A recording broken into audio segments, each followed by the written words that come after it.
Good afternoon, Mayor Robinson. We are good to go. Well, thank you very much. Well, good afternoon, everyone, and welcome to the special West Grey Council meeting for April 5th, 2022. On item number 1, I am calling the meeting to order. All members of council are present, with exception to Councillor Shea, who has sent in regrets. We do have a quorum for this meeting. At this time, I would ask Corporate and Community Initiatives Officer Hewlett to explain the features, the electronic features of this meeting. Thank you. And through you, Mayor Robinson, if at any point you get disconnected, you can dial 1-647-558-0588 and enter the meeting ID for this meeting, which is 867-7705-1318. Both members of council and staff have been briefed on the various features of the Zoom meeting software and will be raising their hands physically on camera to speak. For members of the public, if you require any technical assistance for the duration of the meeting, you can send a chat message to myself, Cody Hewlett, Corporate and Community Initiatives Officer, and I will attempt to assist you. It should be noted for members of the public that this meeting is being held in 2 locations, both being live streamed on on YouTube, as well as being held on Zoom. Public participation, if any, must be done through the Zoom meeting platform and cannot be done through YouTube at this time. Thank you. Thank you very much. Item number 2, moment of reflection. If you'd be so kind as to take a quiet pause.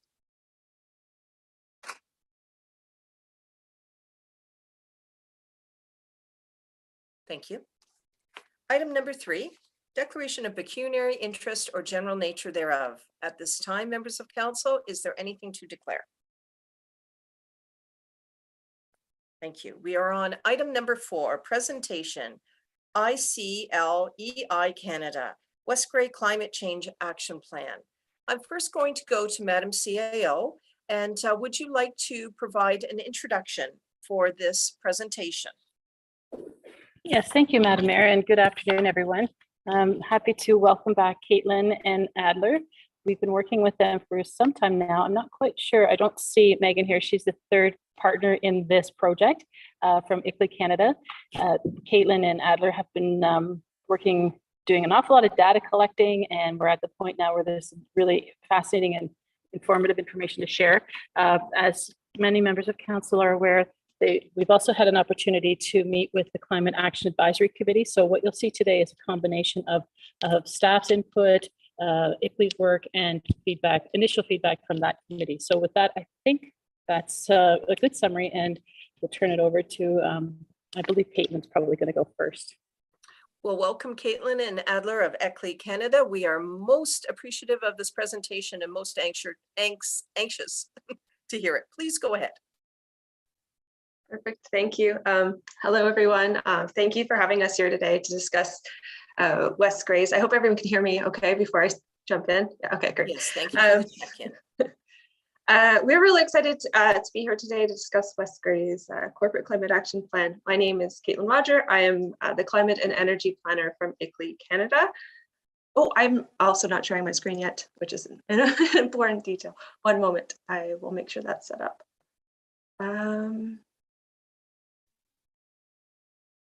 I don't know if you can you see my screen? Yes. We are on the Meet Our Team slide. Perfect. I will go back one slide. I apologize. I should have had that set up. So ICLEI is a global network of 1,750 local and regional governments around the world that are committed to sustainable development. We are an organization that's also active in over 100 countries and influence policy and local action toward reducing greenhouse gases, implementing nature-based solutions, climate resilient development, and as well as circular economies. So the Canadian branch of ICLEI has offices in Toronto, Montreal, and Victoria.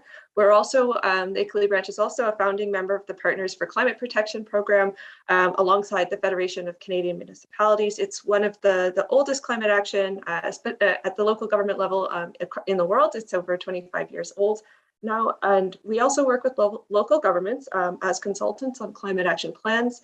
And so some of our recent work in Ontario has been with the City of Barrie's Climate Action Plan, the Town of Aurora, and of course as well with Grey County.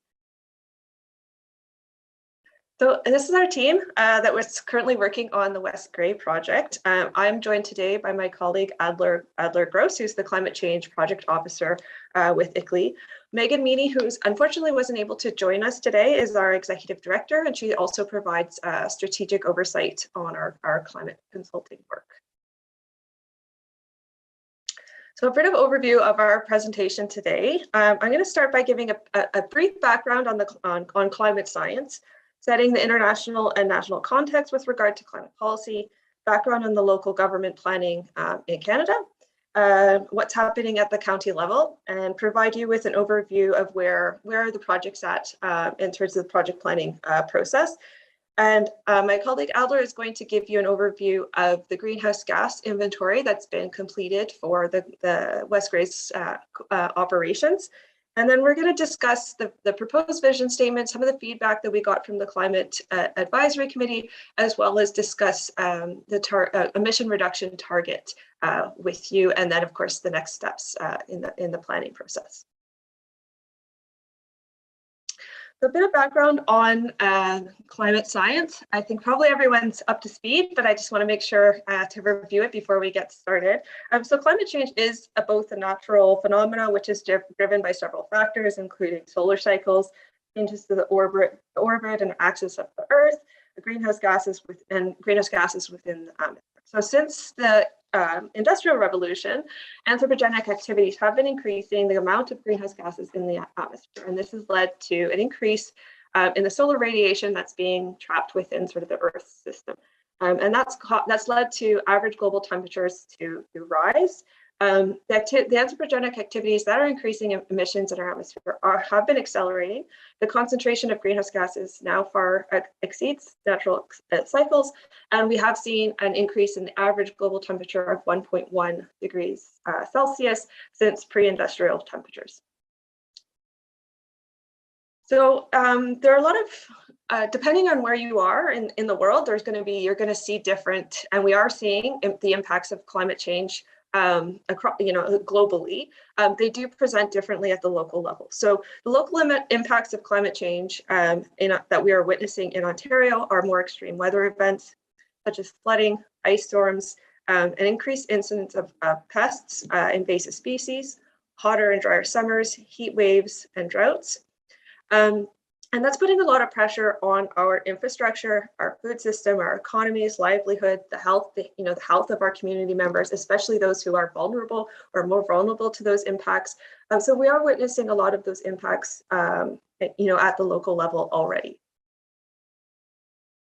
So there's sort of two avenues or pathways of climate action. The first is climate adaptation, and that refers to adapting to the impacts of climate change. So it's increasing the resiliency of our communities to all of those impacts that I just discussed in the previous. So, increasing the resiliency of our infrastructure, our health systems, our economies, etc. The other aspect of climate change is climate mitigation, and that is reducing the emissions that are being a direct result of activities that are occurring in our communities. So, taking action to reduce those emissions that are driving global climate change. So on the international level, in 2015, members of the United Nations Framework Convention on Climate Change met in Paris and agreed to limit global warming to 1.5 degrees Celsius above pre-industrial levels, and no more at the very maximum 2 degrees Celsius. This was identified as sort of the upper limit of global temperature rise to prevent the most catastrophic impacts of climate change.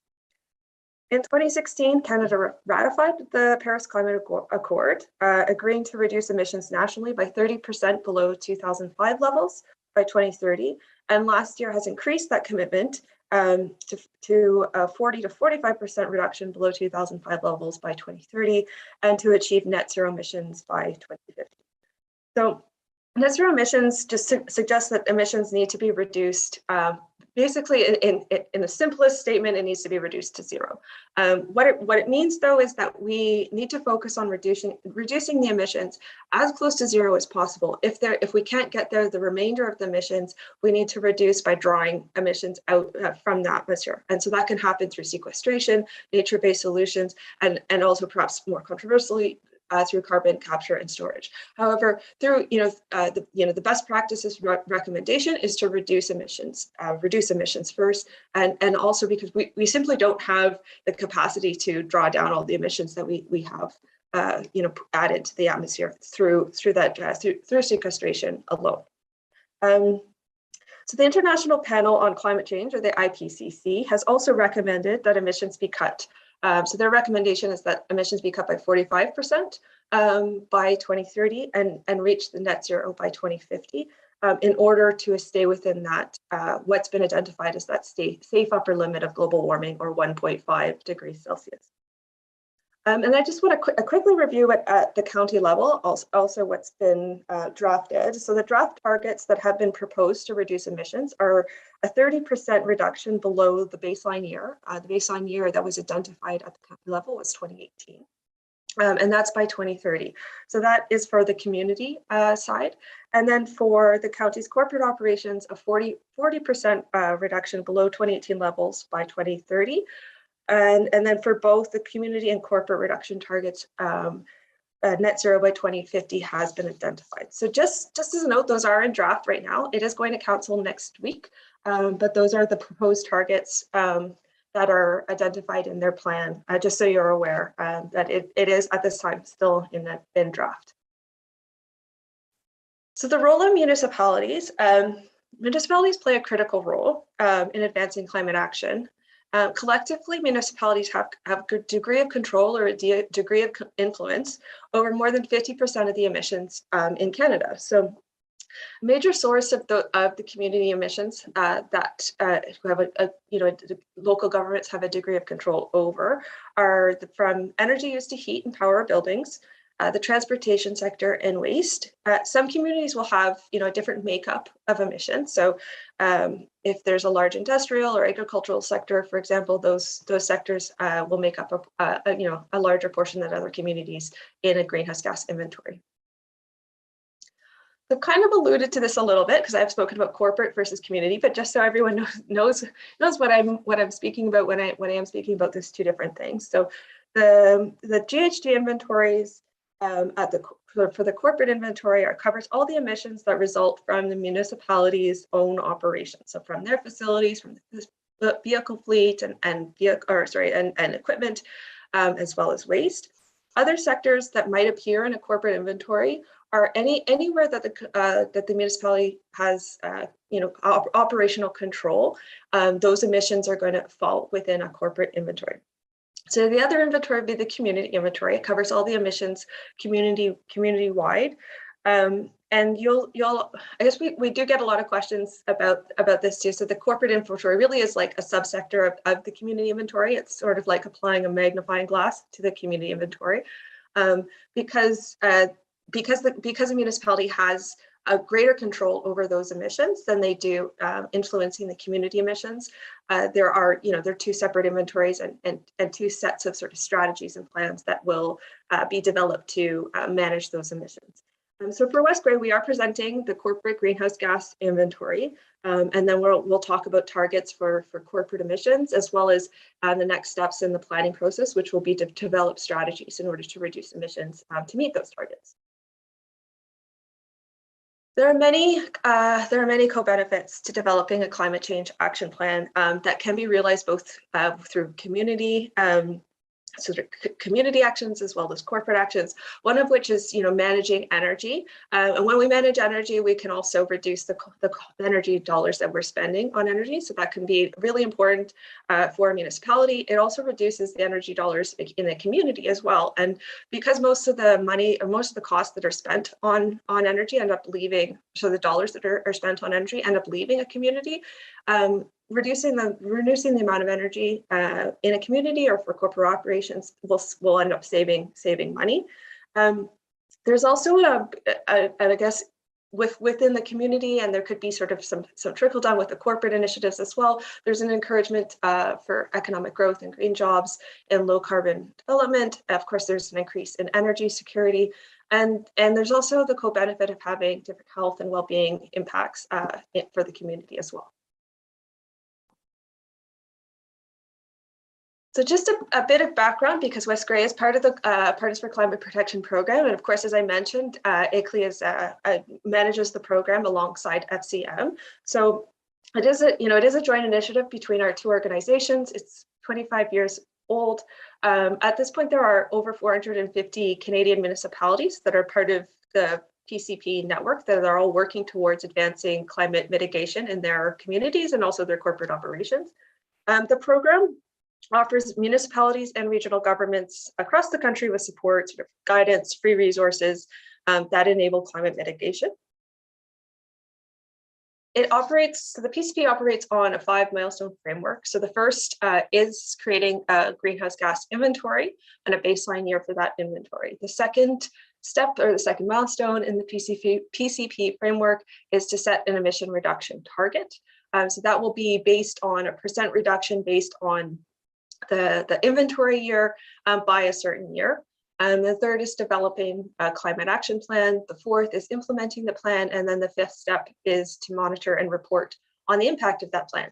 So once we get to the final phase of this climate planning process with West Grey, you will have achieved for the corporate operations the first 3 milestones of the PCP framework. Okay, so I'm going to spend the next couple slides just to do a very high level overview of what has been proposed in Grey County's climate change action plan. There will be, I think, an opportunity to have a more comprehensive and fulsome discussion with representatives at the county. Several of the actions that have been proposed have also highlighted that they're going to be like co-leads or supporting partnerships with member municipalities. I will sort of point out what those actions are. I'm going to quickly review. It is meant to just sort of give you an introduction to what's being proposed at the county level so that you're aware. There will be, I think, some of the actions that are being proposed have identified member municipalities as co-leads and partnerships, but I think some of the other actions too are going to influence what's happening across the community in Grey County.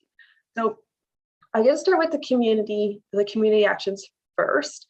So they've been broken down into 3 parts. The first part would be actions that are going to look at sort of more nature-based solutions, what have been identified as sort of biogenic emissions, and then also waste. The second set of actions look at actions to reduce the emissions resulting from fossil fuel consumption across the county. And then the third are what has been identified as cross-cutting actions, which look at actions that are more sustainability more generally don't necessarily have that deep emission reduction associated with them, or they're actions that are kind of supportive of other actions in the plan.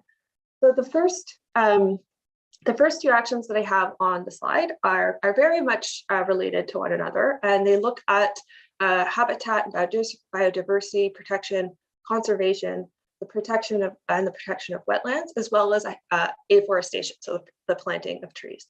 So that will be an important part for the county to protect. It was identified by many stakeholders and public engagement that this was a high priority to protect those, enhance and protect the nature-based solutions that are available across the county. The third action looks, because there is such a strong agricultural sector, so to look at ongoing capacity building in the agricultural sector to develop sustainable agricultural best practices, and also to focus on those practices that are able to actually draw down emissions from the atmosphere through best practice management in the agricultural sector. The fourth action looks at promoting locally grown food. So really how to connect farmers markets with those producing locally grown food, how to enhance that, how to promote it. It's also reducing the emissions that are associated when we buy food from other communities, and it's also enhancing the local economy across the county. Action 5 on this slide here. So this is one of those actions where the county has identified member municipalities as a co-lead in the action. So this one is to support waste diversion from landfills.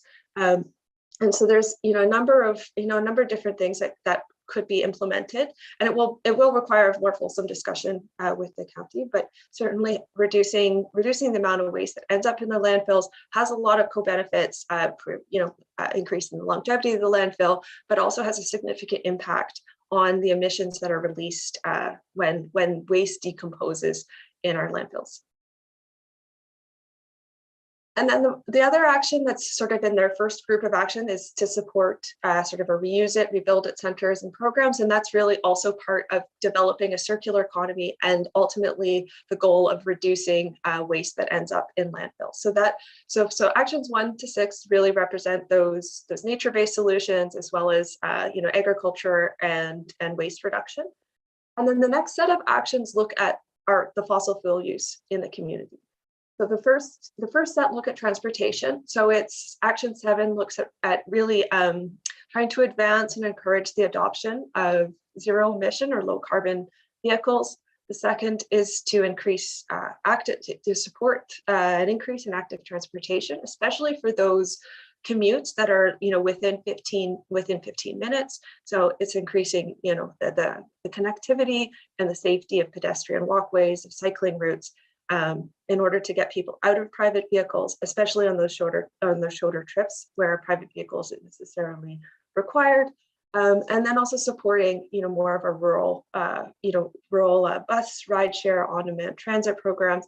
And again, the purpose of that is to try to encourage community members to step away a little bit from private vehicles, and then also increase the transportation needs of community members that might not have access or might not be able to drive a private vehicle. So it's really increasing the connectivity and the transportation available within West Grey, moving away from fossil internal combustion engines and developing more active transportation and rideshare programs.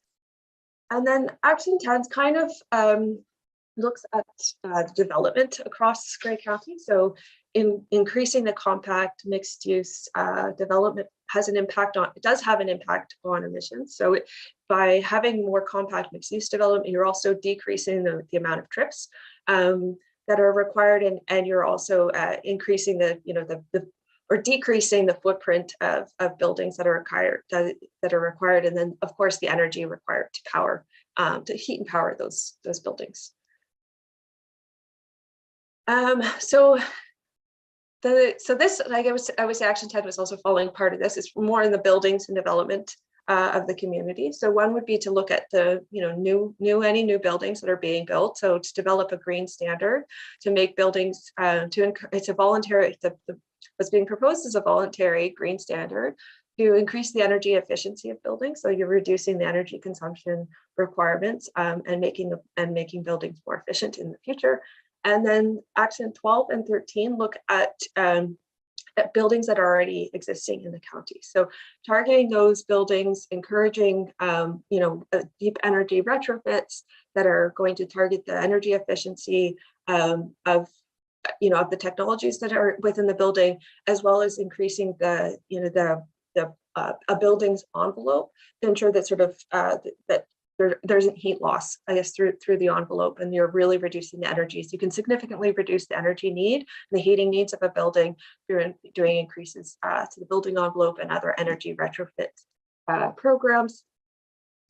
Action 4 is to support renewable energy and emerging energy technologies. So increasing the access to clean energy in the county, and also in the co-benefit of that is to reduce the reliance on the grid. The energy grid in Ontario is expected to become at this time it's the carbon intent. We just discuss it in terms of carbon intensity. The carbon intensity of the electricity grid in each province varies significantly. In Ontario, we have a relatively clean grid.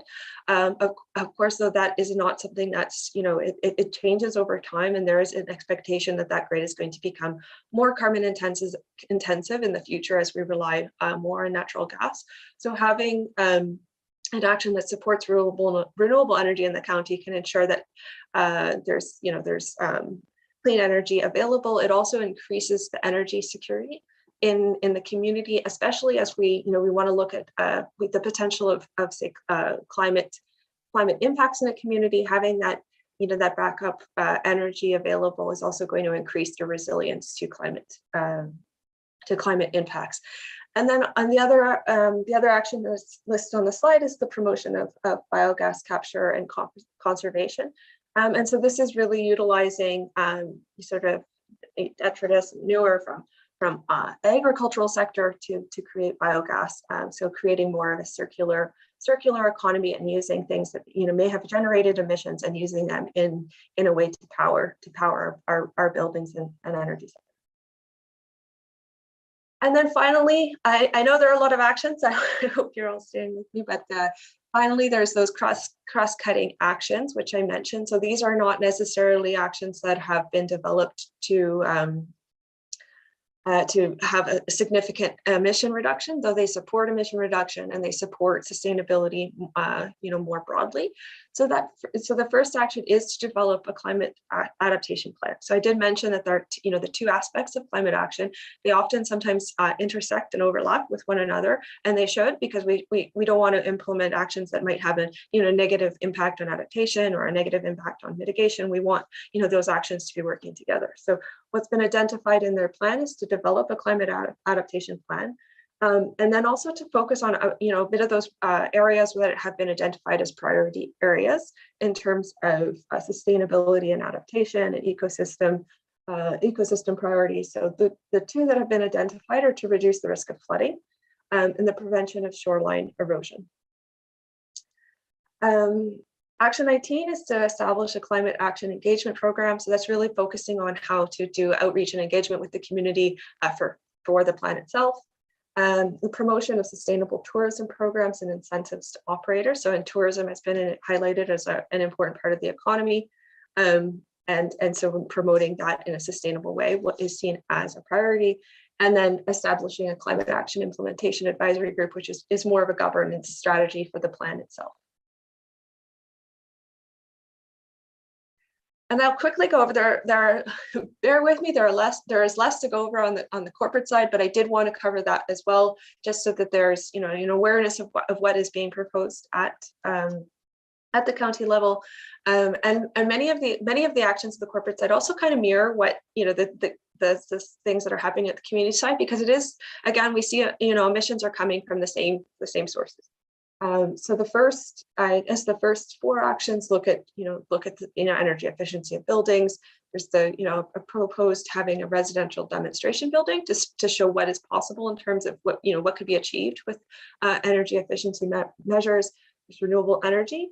Action 5 is the conversion of lighting, is outdoor lighting conversion to LEDs. So this is one that's been highlighted as a collaboration with member municipalities. At the county level, they have converted their outdoor street lighting and outdoor lighting to LEDs. So there's identified to collaborate with member municipalities to encourage that conversion as well. There's significant energy efficiency gains that are possible. And then to reduce, and in terms of reducing single passenger community and private vehicles, that's more for the municipal staff. Increasing the fleet operation maintenance, or reducing the amount of fuel that's that's wasted, that could be wasted through operations and maintenance, and then converting to a zero emission vehicle fleet. And then finally, last slide on the actions at the county level.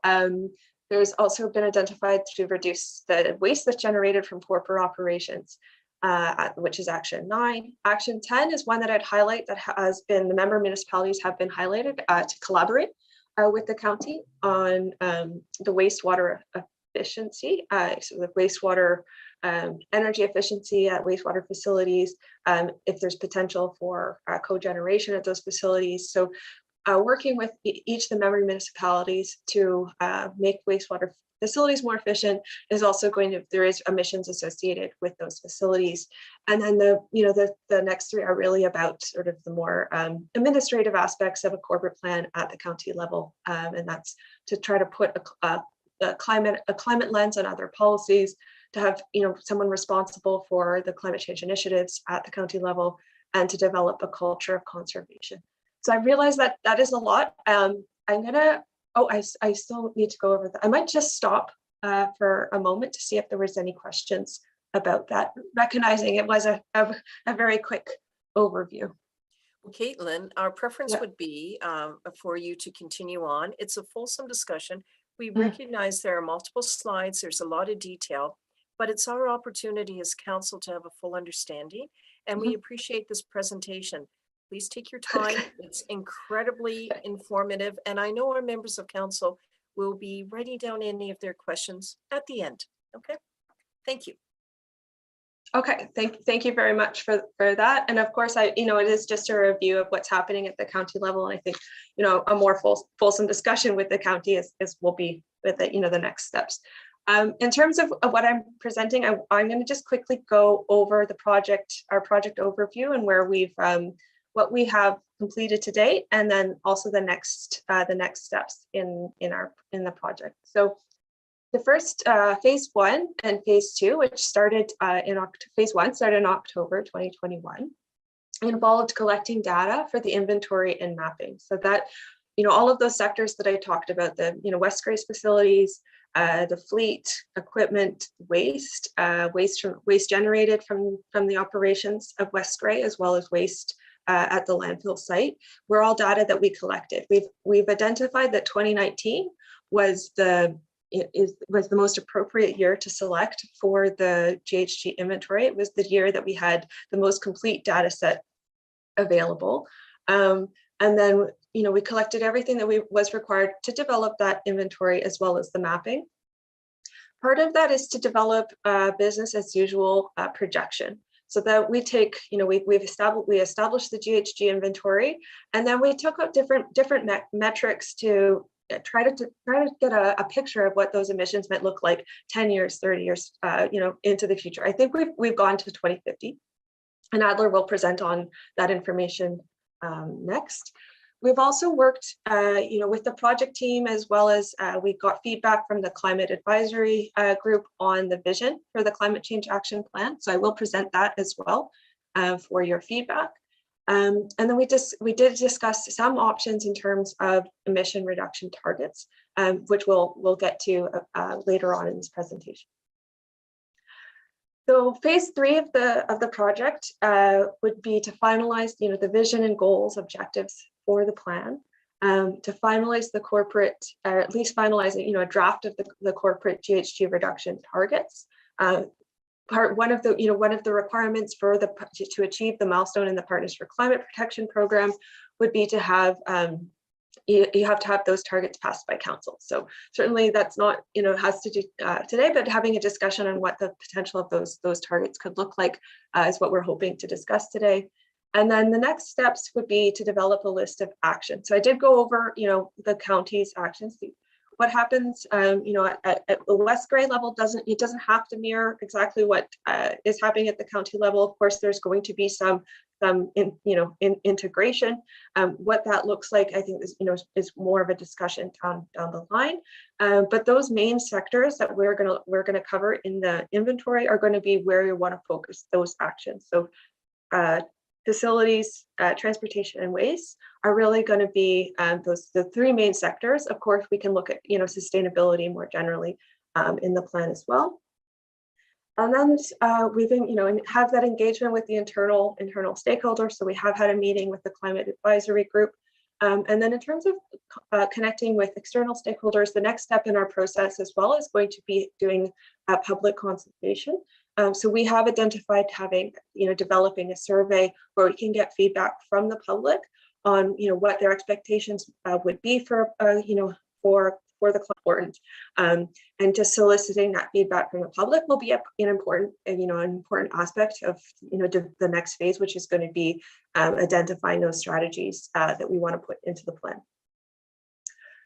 And then phase 4 and phase 5, so it would be finalizing that list of actions. Finalizing the list of actions have been identified. What our team will do is then look at those actions. Some of them may have direct emission reduction associated with them, and some of them will have, and some of them won't. But what we will look at is any of the actions that have an emission reduction associated, then our team will go and quantify what the potential of that reduction could be. And the reason we'll do that is because we want to do sort of a bottom-up approach. When we look at all of the actions, we say, okay, well, this, action, 1, 2, 3, 4, 5 is going to be able to make our emission reduction at, 50% by 2030. So we'll be able to look at both the target that's been discussed and then also look at the potential reduction. Thank you, Caitlin. I'm just going to interrupt you for a moment. I do see Madam CAO's hand up. Please go ahead. Thank you, Mayor Robinson. And I just wanted to clarify, because there's been an update to the timeline compared to what's posted on our website. So for any members of the public that are looking at the slide deck, while Caitlin's got specific timelines for phase 3 and 4, we are looking probably more like the second quarter of 2022 for phase 3, and then the third quarter for phase 4 and 5. Just a slight adjustment to timeline, but I wanted to just give that clarity in case people are following two different versions. Thank you, Madam CAO, for that clarity and the update on the information. Most appreciated. Back over to you, Caitlin. Thank you, Laura, for clarifying. Yes, then the next steps after identifying the emission reduction potential for those for the actions would be to identify the implementation and monitoring considerations, develop a preliminary report, recommendations, and then of course write and develop the final plan, review and then write and develop the draft of the plan, and then review and finalize the plan. And of course, as Laura mentioned, that those timelines have been updated since what's on this slide. So with that, I'm going to pass it over to my colleague, Adler Gross, who is going to go over the corporate energy and emissions baseline, as well as the business as usual forecasts for for West Grey. My apologies. Thank you, Caitlin. Good afternoon, everyone, and happy to be here. Very happy to be able to present our work so far on this. Caitlin, if you could just control the slides for me there. I'll just get right into it. So I'll be presenting on the baseline greenhouse gas inventory we conducted for the corporate operations of West Grey. As Caitlin mentioned, we selected the 2019 as the baseline year due to data availability primarily. And as you can see in the diagram here, this is kind of how the greenhouse gas inventory is broken down. This is the global standard for the three different what are known as scopes, or kind of boundaries for quantifying these emissions. So for the scopes of relevance to us are scope 1 and scope 2. And so these are emissions from activities occurring within the municipal boundary. Scope 3 is emissions that are produced outside of the boundary but arise as a result of the activities within the West Grey. And these are typically excluded from most inventories due to data availability, as well as having less control, direct control over the influence of those sources. So these scope 1 types of emissions are, as I mentioned, direct emissions. So from combustion of fuel within the boundary, production of waste, transportation, agricultural, industrial processes. For the corporate inventory, only the stationary transportation and waste categories are looked at. And scope 2 is the emissions from the consumption of electricity. Of course, electricity is produced outside of the boundary in most cases, but it's still consumed within the boundary. So that's why it's classified as its own scope. And we go to the next slide, please. And so, as I mentioned, these are the different categories we've calculated for West Grey operations. And we have separated, things to note here are that we've separated out the streetlights as their own category, and water and wastewater is referring to the energy consumption of those facilities, as the types of energy efficiency and GHG mitigation actions are different than what you would do for the typical buildings and facilities. And I should mention here as well, actually, sorry, for the solid waste, this does include the landfill that is owned by Grey County, West Grey. And that is because it is under the direct management of the municipality. So there are, while we do recognize that waste is generated by the community, it is within the operational control, and therefore there are some management improvements that can be done to reduce the GHG emissions from that landfill. Next slide, please. Okay, so now here we can get down into the actual breakdown of energy and emissions. So on the left here, we have energy consumption in gigajoules. So the largest energy consumption is your fleet vehicles. These are comprised of on-road and off-road. So your machinery, your Caterpillars, and all those off-road kind of construction related vehicles, as well as your on-road vehicles. And we'll get more into that breakdown later. Following that, buildings are the next source of energy consumption, which you may expect, as they're consuming a lot of electricity, natural gas, as well as propane and fuel oil for heating. And streetlights and water and wastewater are pure electricity consumption only. And you can see that this largely corresponds to the highest categories of emissions as well. So we have fleet being the highest. However, we also are including in here the waste emissions. So the landfill waste is the second largest category. And we have separated out the operational waste as well. So this is just the waste produced by the West Grey facilities. So your any corporate-owned garbage bins that are picked up and delivered to the landfill. So we can kind of see what's directly produced by facilities and then what is also included in the landfill. So taken together, those will be your total waste emissions. And if we do add those together, we see it is the highest source of emissions. And then so following waste, next is building emissions. And we can we're going to be looking at the breakdown on the energy costs as well on the left here. And you can see this correlates as well largely to the whatever was the largest source of energy consumption. As well to consider here is that the gasoline and diesel are also a bit more expensive than your electricity and natural gas. But you can see the fleet and buildings take up the majority of this. And electricity is also going to be more costly than natural gas as well. So you can see that's why buildings takes up a bigger portion in this graph. And as I mentioned before, water and wastewater and streetlights are only electricity consumption. So you can see that these are much lower than the other categories. Looking at emissions by fuel type also help us identify exactly what where these sources are coming from. And so you can see that diesel is the largest source here, and that's coming from the off-road, primarily from off-road fleet vehicles. And then this is followed by gasoline. So you can also see that's also part of the fleet. And then we have natural gas and propane being the next, followed by electricity. And this is, of course, because natural gas has a higher emissions intensity than on its own than electricity, as electricity is a mix of different fuel types from the grid. Next slide, please.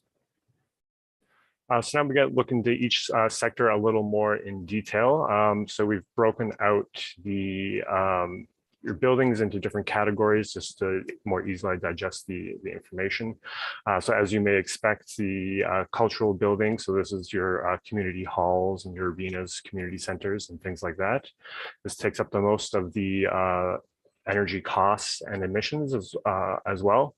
Because these are kind of more publicly accessible buildings. They're used more daily by the wider community.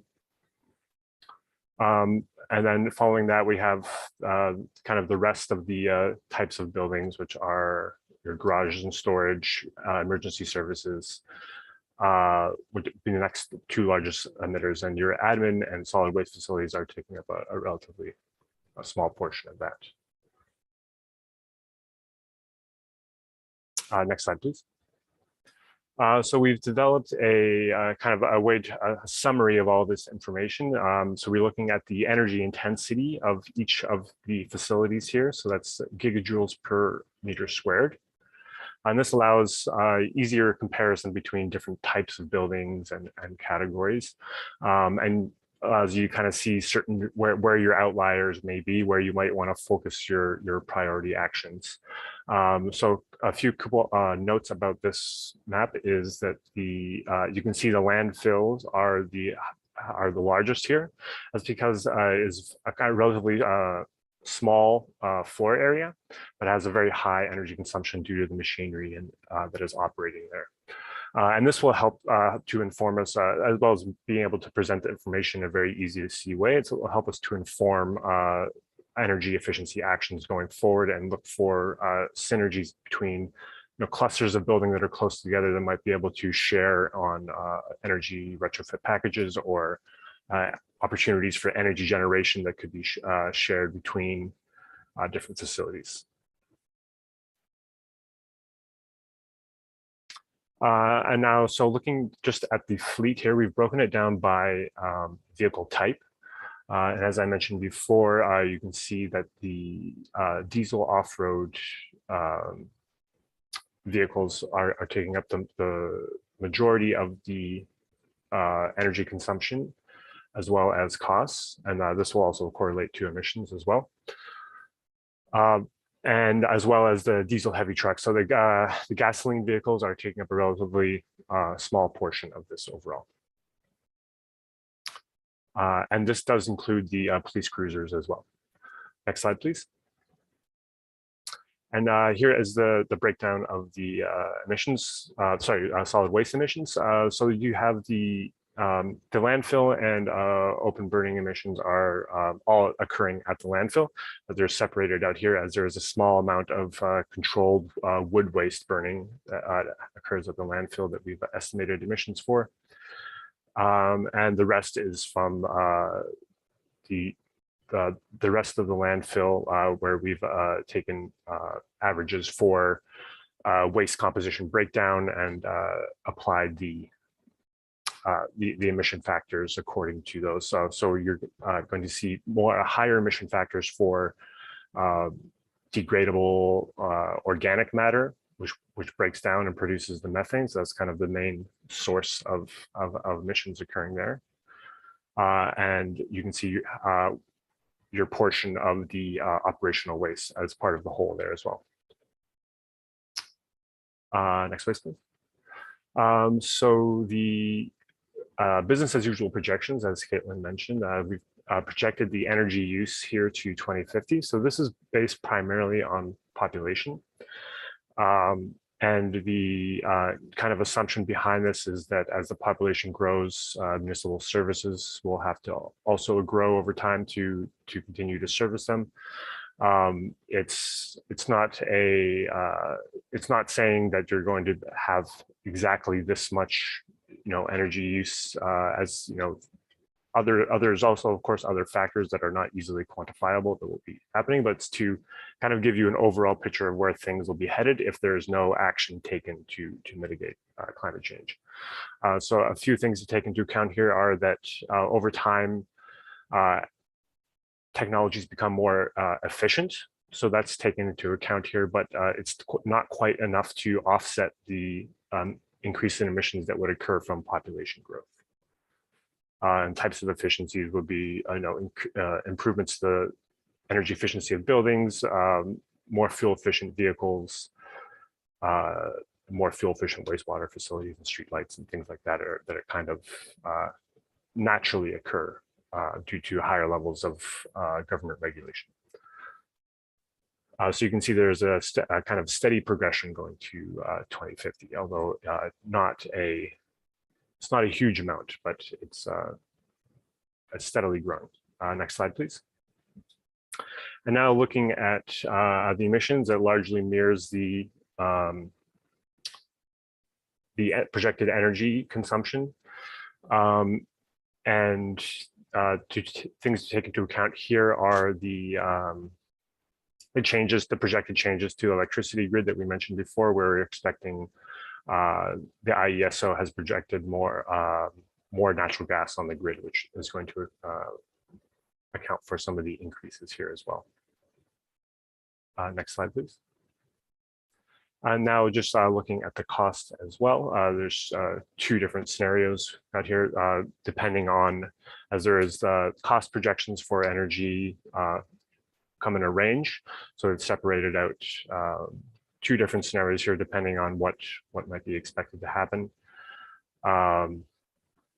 And see, it's kind of a steady increase to 2041, and then it kind of levels off a bit going to 2050, and this is because there isn't a data set for 2040 to 2050 yet. So we've just kind of projected out a kind of a more linear increase there to give you an idea of where you might be in 2050.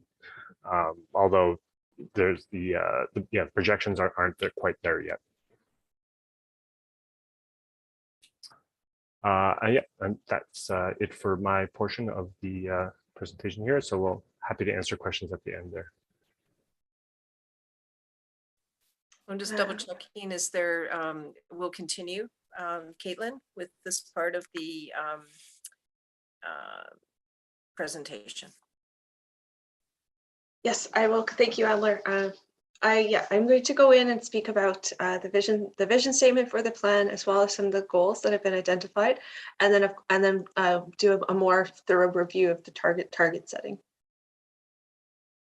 So the vision statement we developed with the project team in the late fall, early winter, and what we sort of thought of different things that I guess different priorities that were in other plans, what might be a priority for this plan, and we worked together to develop a draft vision statement.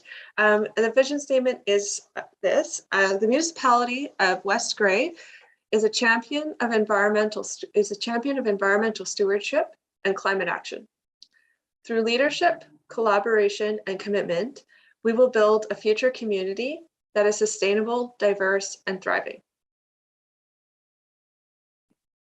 So we did present this the draft vision statement. A vision statement is it's important for planning in general. It's important for climate planning because it does provide sort of an overall direction of where you want to take the plan and where you want to be in the future. It's something that as you're implementing the plan, you can refer back to. We did bring this to the Climate Action Advisory Group for feedback, and they did give us a lot of valuable feedback. So I'm just going to highlight a few of those. The first was they wanted to confirm that it's corporate, this is a corporate climate change action plan. So we want to make sure that is this a vision, or just not make sure, but just to have clarity around whether or not the vision statement is for the community as a whole, or is it a vision statement for the corporate plan specifically. The second point that came up was around the words champion and leader. So whether or not it should be, but should it be applied? Should those words be applied to West Grey now, or is it something that should be a future vision of West Grey? And the importance, I guess, the importance of that that was highlighted is that West Grey needs to be a champion and a leader now. The climate emergency has been declared. I believe that was in 2019. The importance of acting as a champion and as a leader is critical now because of the emergency nature of the issue, of the problem. However, are there implications for describing West Grey as a champion and a leader now comparative to other to other member municipalities regionally? And the response really was that West Grey is I think the word was neck and neck. So it's really in West Grey's own in their instead of creating sort of a comparative statement, it's more of, are we taking leadership and action for West Grey in our own right, in our own capacity? The second point that came up was the word diversity, and it was highlighted as an important word, but both as sort of biological ecosystem diversity, but also as a diversity of people and a diversity of experience. So ensuring that, both the word diversity was sort of captures both of those aspects of it. I think I kind of went too far ahead when I was talking about leadership, but leadership is an implied comparison, or is it leadership in its own right? And then the other one that was brought up was that West Grey has been responsive. So there was I think quite a packed house when West Grey declared the climate emergency, and there's a lot of members of the community who want to see climate action, and West Grey did respond to that. So including a mention of that West Grey as a municipal government is a responsive government to the action or the will of the community and what the community wants as well. So some of the goals we've highlighted, I think we have 10 goals that we've highlighted for the climate action plan. So goals should be considered as different than the actions or strategies that will be developed in the next phase. Goals are really, what are sort of the overlying principles that you would want to have implemented in the plan, sort of more of a broader statement, whereas the action or strategy is like a very specific, this is what we are, this is the action we're going to take to reduce the emissions, and we're going to have a transition to zero emission vehicles, for example, whereas the goals can be more of broader statement, and they also focus more on the co-benefits that might be possible through the different through implementing the plan. One of the before I'll review them, but one of the feedback that we've received was that should we consider these goals specifically for a corporate with a corporate lens, or should they be wider community goals that we can also we can state in the corporate plan, but we should be clear on whether or not we're speaking about the corporation or the community. And as you'll see as I go through them, that there are sort of broader stroke, broader lens to the goals that have been identified. So I will go through them. The first one is to act as a liaison between local businesses and stakeholders to advance growth in the green economy within West Grey. Number 2, adopt an energy efficiency and climate lens throughout the municipality's operations, policies, and planning documents. 3, explore innovations in clean technology as they become available. 4, support the community's readiness to adopt low carbon technologies and renewable energy. Number 5, attract businesses in the green economy to our community. This is number 6. My apologies on the numbering here. This number 6, support and promote investment opportunities and cost savings of climate and energy projects.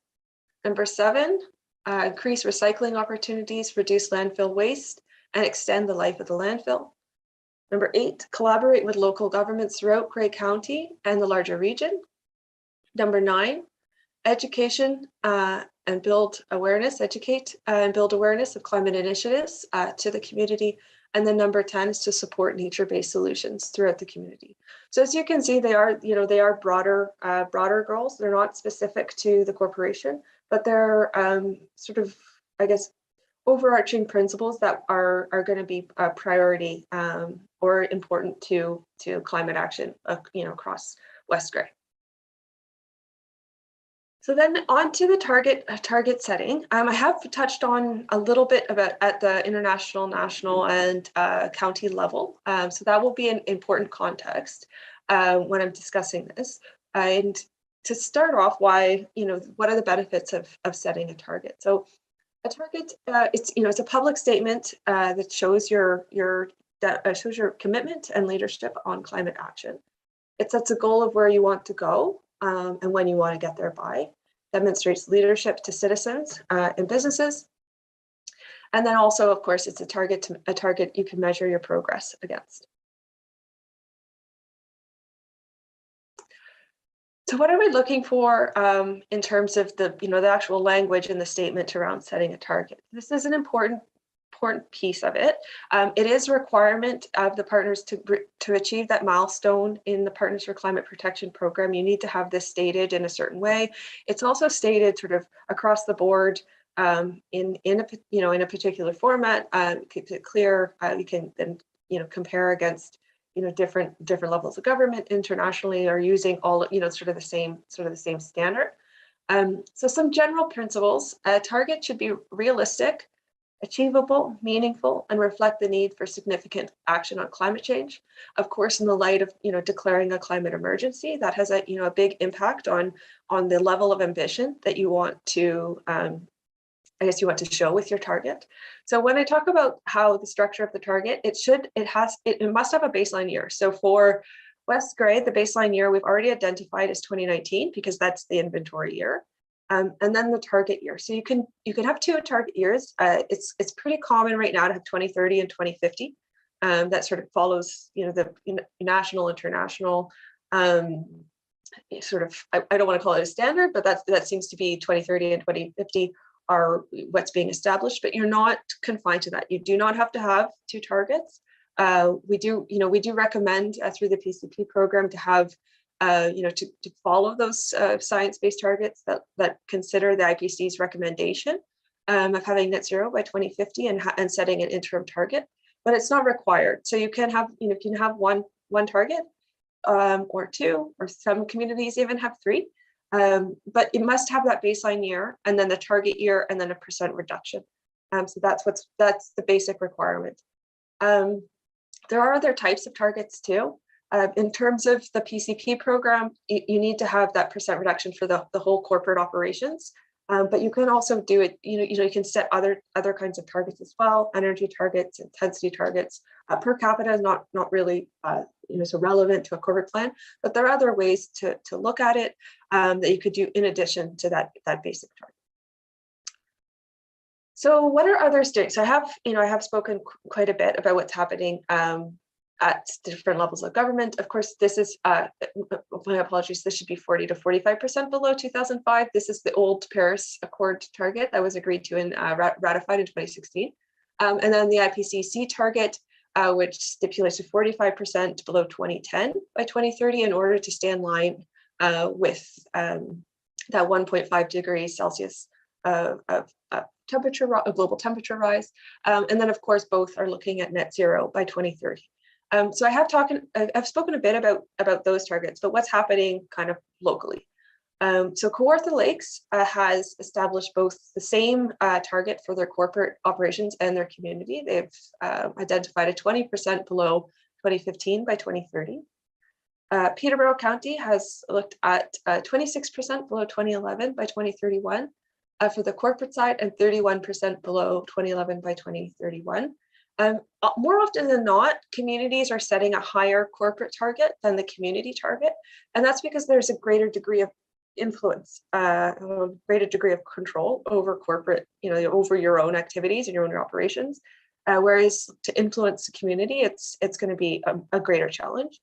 Blue Mountain has just community targets. So they have 6%, 30%, 80%.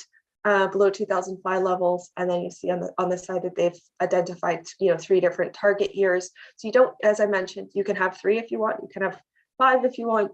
We do recommend it's for simplicity's sake to sort of follow those a long-term target and interim target.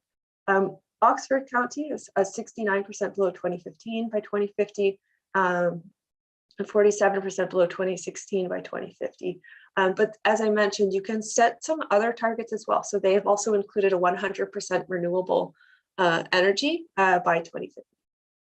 But just a quick glance about what some others are doing. There are more, there are more if you're interested to see what others are, even more than this. That there are a lot that are publicly available. There's some that are also available through our PCP program. So if you're interested, please let us know. I can share more if you want. So we had brought the target setting approach to the climate change advisory group, and we just wanted to ask of them sort of to get a general sense of what the appetite would be for what level of ambition that they would like to see with the West Grey's corporate target. So we asked this question, and then have a sort of a few different responses. So what approach should we take to setting a target? So the first response, response A, set an ambitious target, recognizing we might not achieve it right away and transformational change is required. The 2, set a target that is achievable, even if it doesn't match higher level direction. 3, map out realistic actions and see how far they take us, or not sure. And then 5, a combination of the above. So what the feedback we received from the advisory group was that everyone was really in full support of the option A. So set an ambitious target, recognizing we might not achieve it right away and transformational change is required. So what does that really mean? So when I offered to the group, does that ambition to net zero at 2050, would that be something that there would be an appetite for? And there were 0 objections to that as a target. And then, of course, the implications of declaring a climate emergency, which was declared in 2019.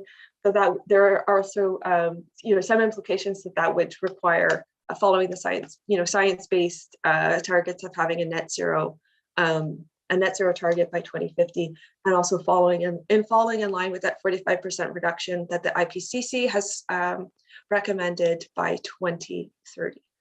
So that's a bit of an overview of the target, the feedback that we've been received already. And I think that concludes the sort of presentation portion of our presentation. Thank you.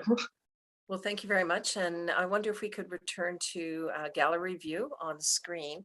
I do want to, Adler and Caitlin, I just want to say that I really appreciate that you took the time to explore examples of how municipalities are planning for the future and what it means to daily operations. And that's from a corporate perspective, but also you've casted that out to the community. And I really see as you're going through the slide deck and information that I've been very pleased to receive from other individuals with regard to climate action plans. And I just look at the highlights of the importance of an all-in government approach. And I see the local level at the lower tier and the county level, and then certainly the other orders of government. But it draws on best practices and just innovation for the community. So I'm very excited about that. I just wanted to say those initial comments just overall and see where this discussion takes us. So I am going to right now open it up to members of council for any questions. And then, but prior to that, Madam CAO, is there a discussion point that you're looking for all of members of council to answer certain questions? And I've kind of marked off some of the slide deck pages. So once we have the questions from the members of council answered with regard to this fabulous presentation and well-needed presentation, is there next steps that you're requiring council to make some decision on today or at a different time? Over to you, Madam CAO. Well, thank you, Mayor Robinson. I think as Caitlin and Adler had shared, the work to date and the feedback from our advisory committee, if council, we'd love to entertain or hear your questions and your comments initially. There will be a little bit more work as we finalize the plan. We're really in the continuing to gather information, feedback, and that will shape where we land. But if council's comfortable endorsing a target or proposing a target that we should look at as well, it can go a number of ways. I'm really relying on Caitlin and Adler to take it from here and make sure they get what they need for the next steps of the project. Very good. So we'll take questions from members of council for Caitlin and Adler. And then following that, Caitlin, I'll pass it back over to you for any next steps or just what you're looking for prior to the conclusion of this, this meeting. Opening it up to members of council at this time. Any questions?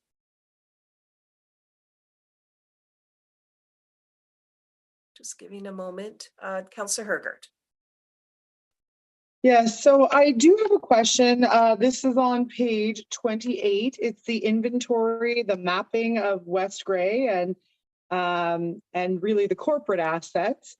So as I look on this map, I did see Elmwood Community Center up there in the top left.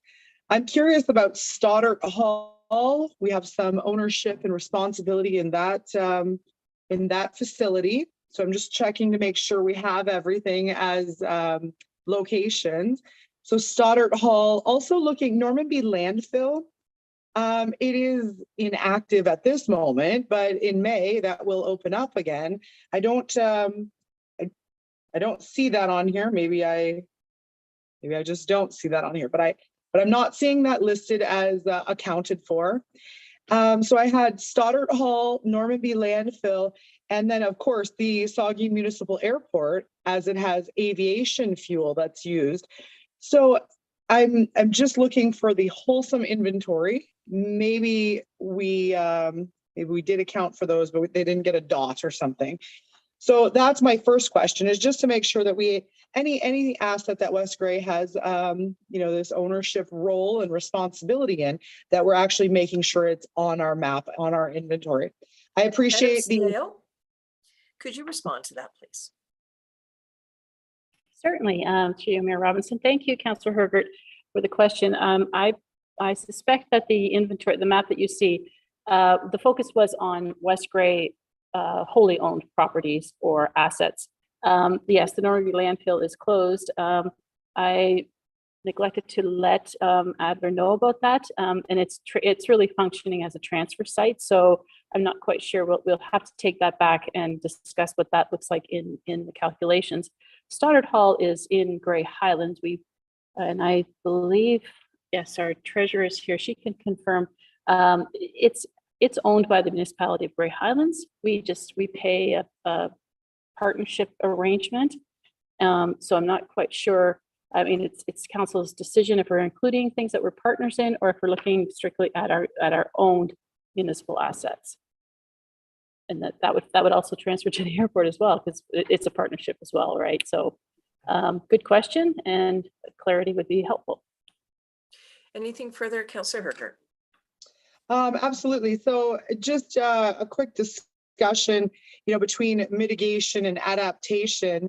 It appears to me as though we live in a beautiful green environment that has lots of opportunity for trees and reducing carbon.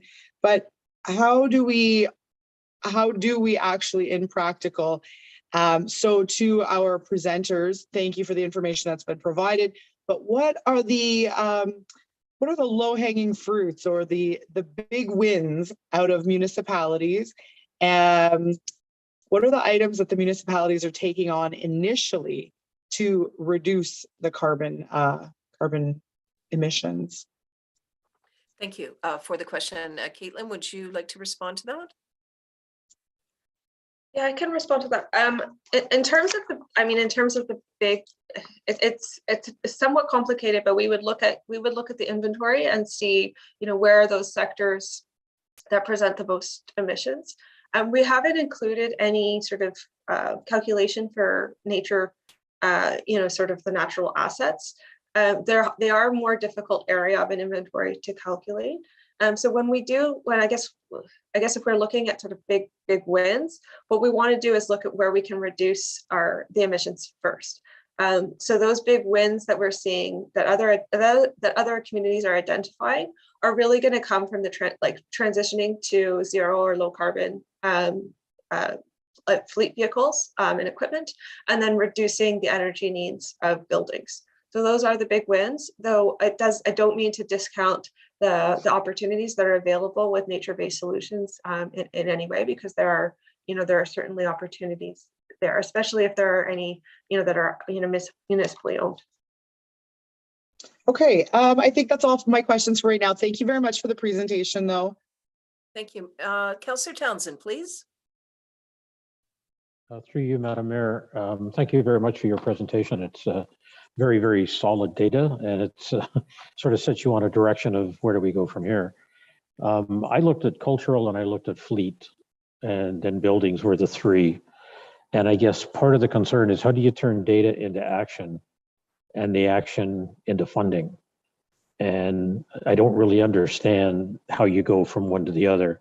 I also don't know for sure what is in the 2022 and potentially building on that going forward in the way of cost or et cetera. But maybe you can help us sort of through that transition, because ultimately it's all going to translate to resources, dollars, and what you can do, and also opportunity. So if you can't replace a diesel, certain equipment from diesel to something else at an affordable rate, then it's dollars. If you can, then it's equipment availability. So I'm not sure which one will send us in which direction. So like I said, anything you can do to help us go through that transition would be great. Thank you. So there was comments and questions in that, and I wonder if you Yep. could address that, Caitlin. Thank you, Councillor Townsend. Yes, thank you. So the next phase in the project, as I mentioned, would be to identify those actions that would be the potential actions that could be undertaken. So within the sort of corporate climate action plans, as well as the community action plans, there can be sort of an initial estimate of what might be considered a high cost versus a low cost.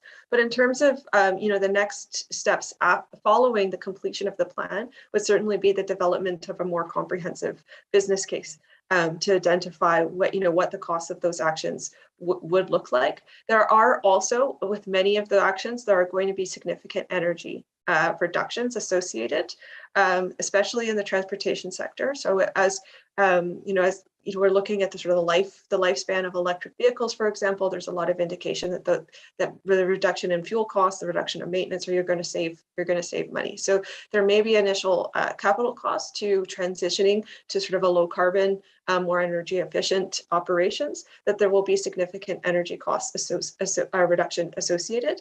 And then the other thing too is that our team will also look at there are funding opportunities through the Green Municipal Fund, for example, or other areas where there may be grants available to to assist municipality with those initial capital costs, or even to assist with those feasibility studies and business case development. Anything further, Councillor? No. Members of Council, over to you, Councillor Hamilton. Thank you, Mayor Robinson, and thanks for the presentation. And I just wanted to build on Councillor Townsend's comments and Caitlin's comments about, well, two things come to mind as in the future, as we decide how to fund our climate action plan. And one would be, so many grants now require that climate lens and that accounting for emissions. And so now we're going to be grant ready. This information, this plan, it's going to set us up to be able to apply for those grants. And particularly the federal grants, you need this kind of information. So that's really exciting. And then also reflecting on, as we're building efficiencies and saving money, we take those savings and we reinvest those savings so that we can buy or do more things that save more money. So it kind of snowballs into savings, and we can keep reinvesting those into new projects. And my third thought or comment I just wanted to share, as you talk about those lower hanging fruits, landfill comes to mind as well. So when I look at the total emissions chart on page 25, landfills 36% of our emissions, and our fleet's 42%. So landfills very close to our fleet. And I believe, Council, I believe we're moving forward with developing a waste action plan, or I'm pretty sure that's in the works. It's certainly something we've been talking about. And of course, working with Grey County and our municipal partners. So really looking forward to that opportunity to reduce our waste, in particular organics. Thanks again, Caitlin and Adler, for coming today.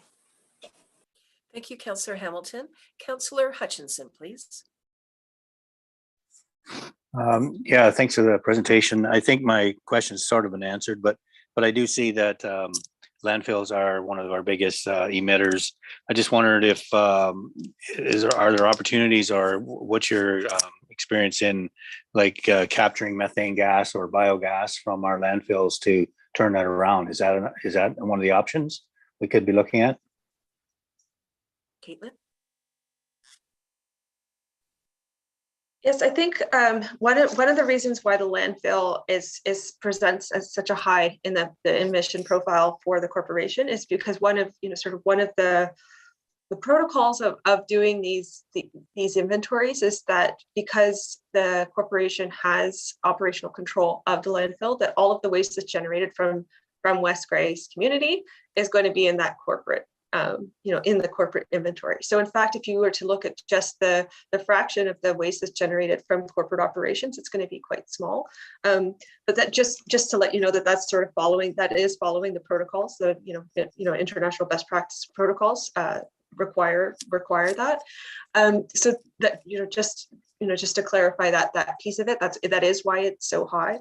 But it's certainly because you do have operational control, something like methane capture or different management practices to actually reduce the emissions on site would be something that you should consider implementing to get those emissions in line with the target that you set. The other side of that would be to implement activities to actually reduce the waste that is going to landfill, and that's one of the things that the county has identified as a priority. Right. Yeah. Organics comes to mind as another one. That's a big one. So, okay. Thank you. Thank you. Any other questions, members of council?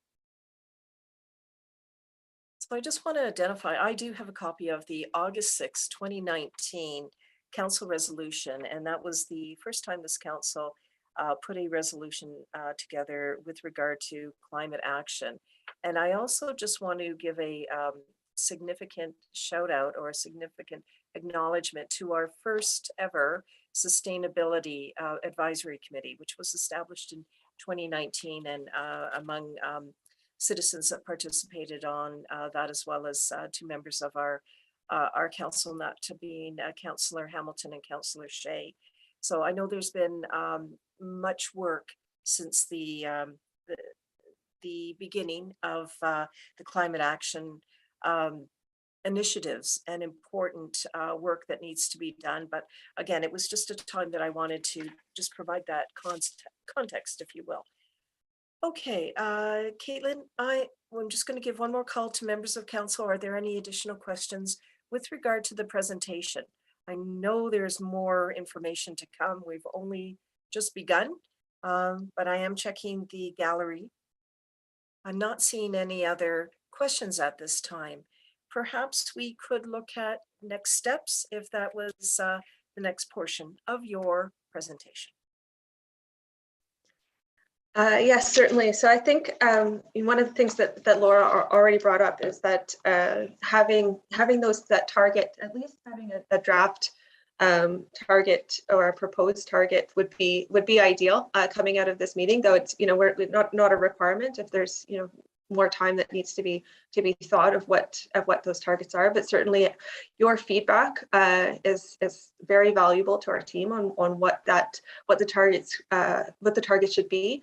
Of course, the target will also help inform the strategy development in the next phase.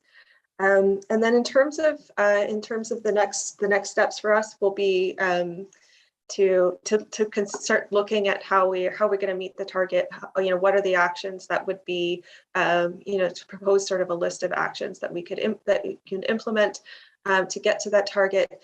Of course, I mentioned as well that there will be a public survey and public engagement via survey that will go out to solicit feedback from the public as well. So that will be a sort of an immediate next step. But in terms of today, we're hoping to have a little feedback on the target as well as the vision statement. I think we're pretty close with the vision statement. So if there is any feedback on those two items, we'd be appreciative of that. Okay, I think that's great. We could provide some information, and I just want to go to Clerk Scharbeck.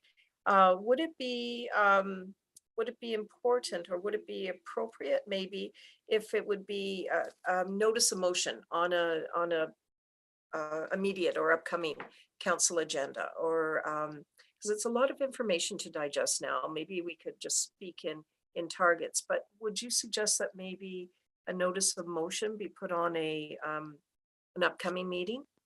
Over to you, Clerk Scharbeck. Yes, through you, Mayor Robinson. That's a good question, and I think it's something that we're still a little bit away from. I don't think today we're quite ready to move forward with something that specific. And I think there's a lot of,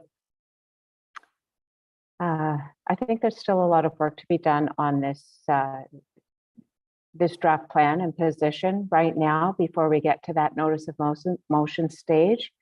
But I will defer to CAO Johnson. She might be able to elaborate a little bit further on that. Indeed.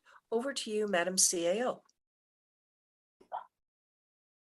There we go. Thank you, Mayor Robinson. Yes, our clerk is correct. I think today, our consultant team has presented feedback from our committee.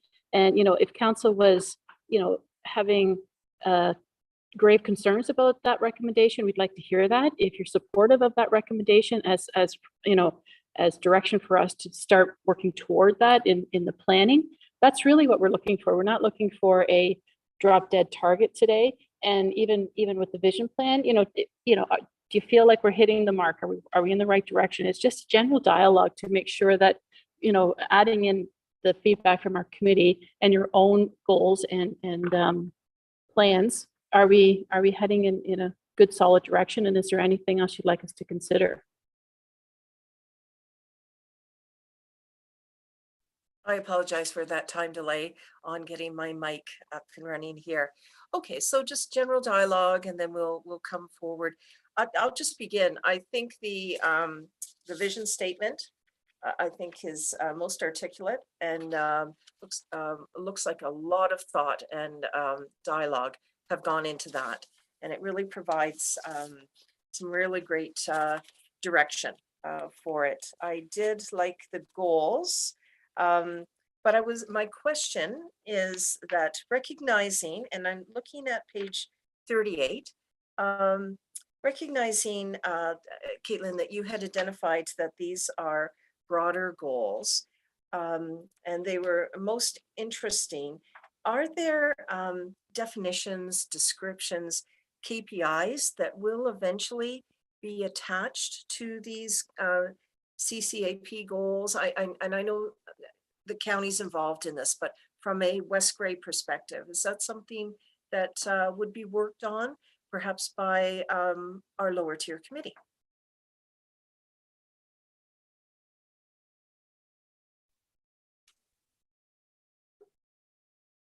Sorry, yes, I can take that. So in terms of developing sort of a KPI, it would be more focused on the strategies and actions, because they will be more a direct, it would be a more direct action, whereas the goals are meant as more of a broader statement of goals or principles driving the plan.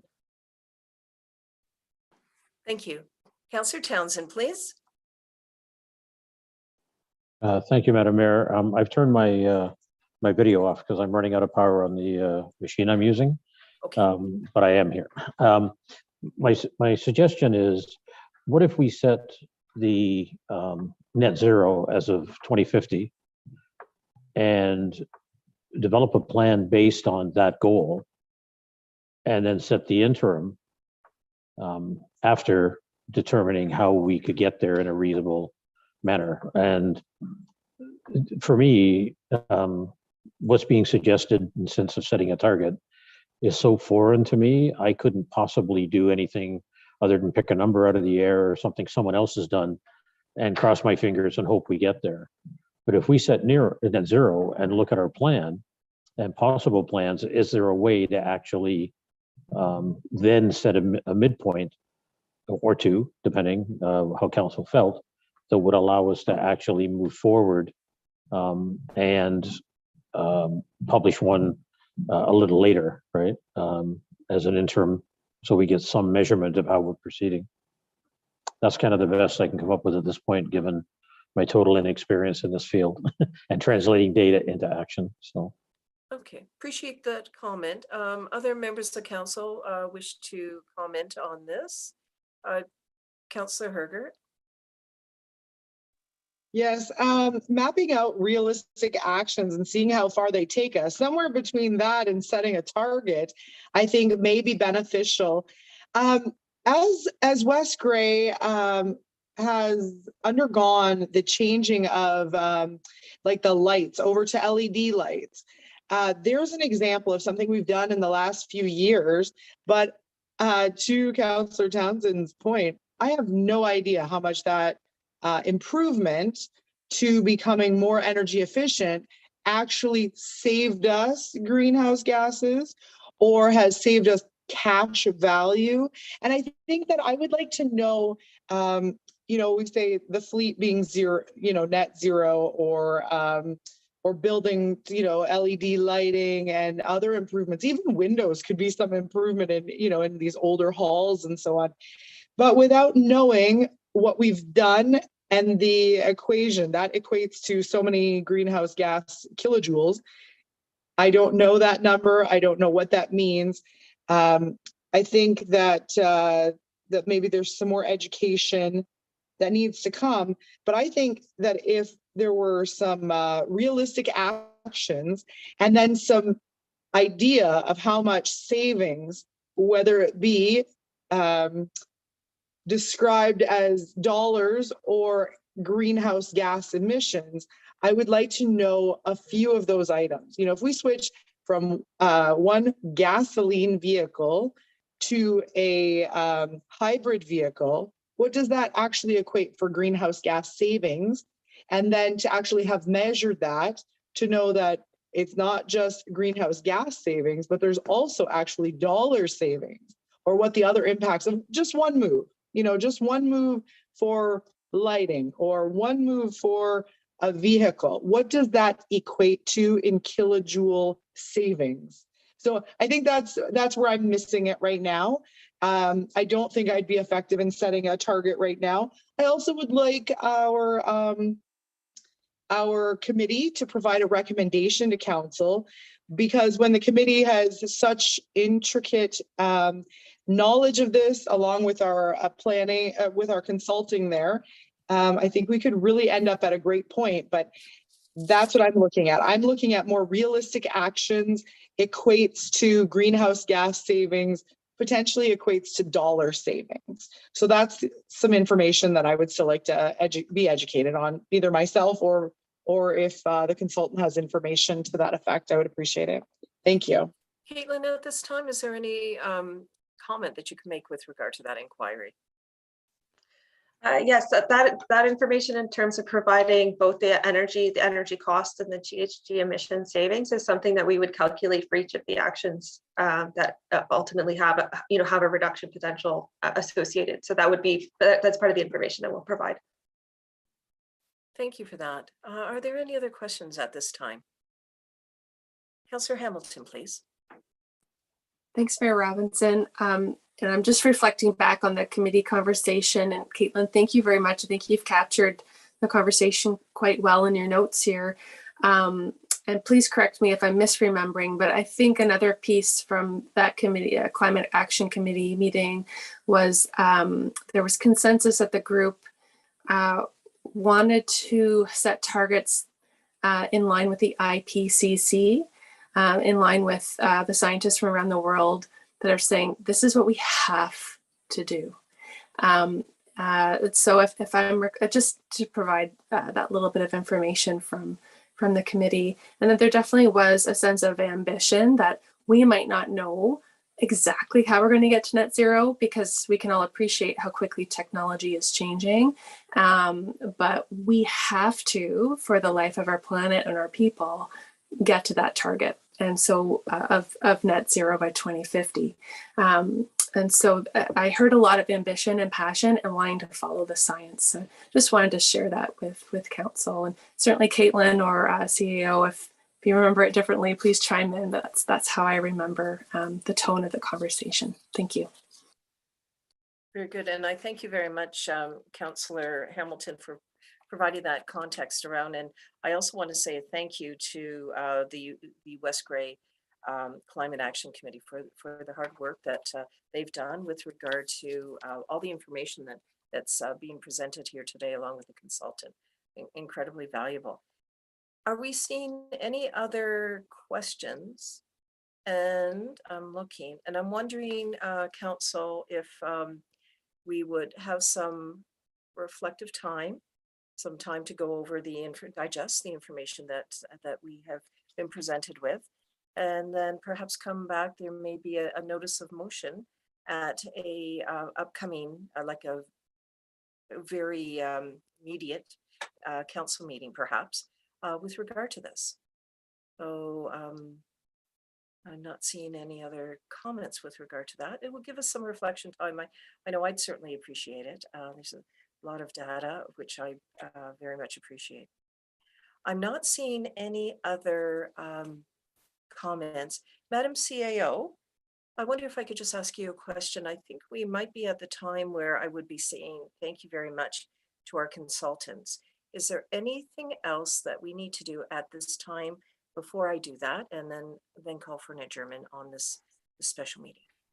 Well, thank you, Mayor Robinson, and Council, thank you for your time today and your questions and comments. I would really like, before we let Adler and Caitlin leave, I just wanted to make sure that they have the same understanding that I do, that basically we will proceed, stay the course, continue working with the committee. We do have a public survey that's going to provide additional information. So at this point, I think we're just going to carry on shaping the plan based on feedback that we receive from other stakeholders, and then we will be back with more information. Is there anything further that you need, Caitlin or Adler? No, thank you. That was everything. Very good, and thank you, Madam CAO, for that. So Caitlin Roger, Adler Gross of ECLI Canada, I just want to thank you on behalf of West Grey Council and indeed our community for the very detailed presentation, but also putting it in understandable format with regard to data and all the other explanations with regard to initiatives for climate action. Extremely important. So thank you again for being here, making the presentation. And I know this is just the beginning. We've got tangibles to accomplish, and this is the start of it. So thank you very much. We will see you again. And with that, members of council, we are on item number 5. And before we go there, Councillor Hergert has her hand up. I'd like to move a motion for adjournment. Oh, okay. Thank you very much for that. So on item 5, adjournment, Madam Clerk, could you please read the recommendation?